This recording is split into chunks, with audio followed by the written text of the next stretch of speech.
The Anunnaki returns. The world was enveloped in a celestial display like no other, a shimmering cascade of lights that painted the night sky in hues of gold and emerald. Across the globe, speculation ran wild. Some claimed it was the aurora borealis behaving erratically, a natural phenomenon pushed to its limits by the solar cycle. Others whispered of dire omens, of prophecies long buried and forgotten. Yet, for all the theories circulating in public, the truth was unfolding in secrecy. Hidden in the Nevada desert, within the confines of a top-secret government facility, scientists were unraveling the reality behind the lights. Dr. Evelyn Carter, a brilliant astrophysicist known for her relentless pursuit of the unknown, sat before a bank of glowing monitors. Her fingers danced across her keyboard as lines of code and data scrolled across the screen. This can't be right, she murmured, her voice barely audible over the hum of the equipment. Beside her, Robert Chen leaned closer, his brow furrowed. "Evelyn," he said, his voice trembling with a mixture of awe and dread. "It's them." The words hung in the air like a pronouncement. "Who?" Evelyn demanded, though part of her already knew the answer. Robert hesitated. The Anunnaki. The name struck her like a physical blow. The Anunnaki, those mythical beings described in ancient Sumerian texts as gods, creators of humanity, and rulers of the earth.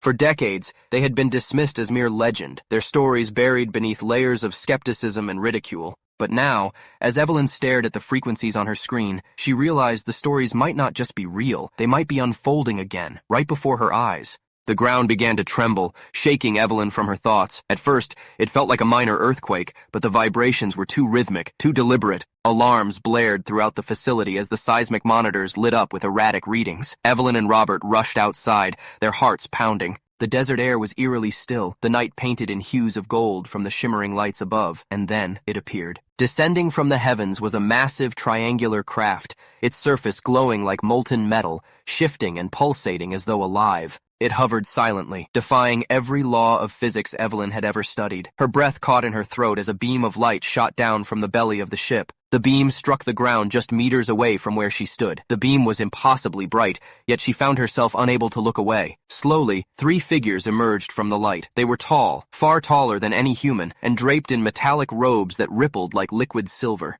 Their faces were eerily humanoid, but their elongated skulls and glowing golden eyes marked them as something other, something ancient and powerful. Evelyn felt a wave of terror and awe wash over her. These weren't beings of myth or imagination. They were real. One of the beings stepped forward, its movements fluid yet deliberate, as though it commanded not only space but also time itself. When it spoke, its voice resonated in Evelyn's mind, bypassing her ears entirely. The sensation was unnerving yet oddly comforting, as though the being's words were not just heard, but understood on a fundamental level.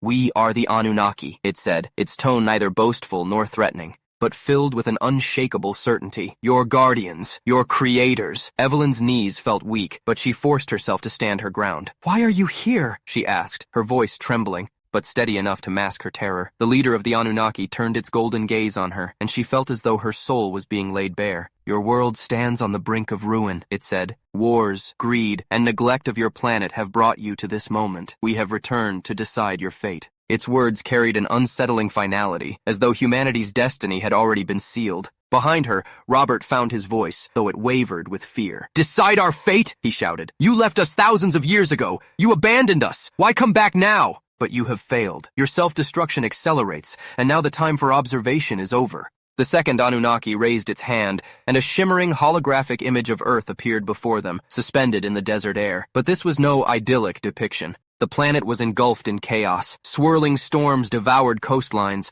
wildfires raged uncontrollably, and cities sank beneath rising seas. Evelyn felt her stomach churn as the hologram zoomed in. It revealed the devastation in stark detail. Skyscrapers crumbled under the weight of their foundations, while oceans choked with plastic and waste. "We bring you 2 paths," the leader said, its voice cutting through the stillness like a blade. "One of renewal, where we guide you once more. The other of obliteration, where we cleanse this world and begin anew." The weight of its words settled heavily on Evelyn's shoulders. Renewal or obliteration, survival under the watchful eyes of these beings, or complete annihilation. Evelyn's mind raced. Could humanity accept such guidance? Could they forfeit their independence to save themselves? She forced herself to ask, "If we choose renewal, what happens to us?" "To our freedom." The Anunnaki leader turned its piercing gaze on her. "You will follow our laws. There will be no wars, no greed, no borders, but also no freedom to harm yourselves or this planet." The implication was clear. Humanity would lose its autonomy, its ability to make its own mistakes. But the alternative was even grimmer.